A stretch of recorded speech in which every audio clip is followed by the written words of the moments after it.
Imagine standing 28,500 feet above sea level, where the air contains only 1/3 of the oxygen your body needs. Now imagine spending an entire night there, without gloves, without a hat, without oxygen, without a sleeping bag, and without food or water. This is the unbelievable true story of Australian mountaineer Lincoln Hall. On May 25, 2006, Hall finally achieved his lifelong dream. He reached the summit of Mount Everest from the Tibetan side. But during the descent, disaster struck.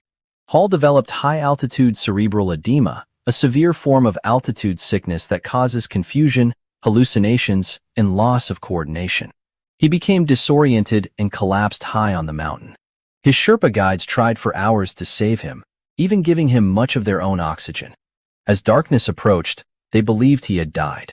The expedition leader informed Hall's family that Lincoln was dead. The next morning, a separate climbing team led by Daniel Mazur was heading toward the summit. At about 8,600 meters, they saw something impossible. A man was sitting cross-legged beside a 10,000-foot drop, calmly trying to change his shirt. He had no gloves, no hat, no sunglasses, and no oxygen mask. Then he looked up and said, "I imagine you're surprised to see me here." The climbers were stunned. Lincoln Hall had survived an entire night in Everest's death zone. Mazur, Andrew Brash, Miles Osborne, and Jongbu Sherpa immediately abandoned their own summit attempt. They gave Hall oxygen, warm clothing, food, and water, and radioed for help. In an unprecedented rescue effort, 12 Sherpas climbed up from below to bring him down the mountain.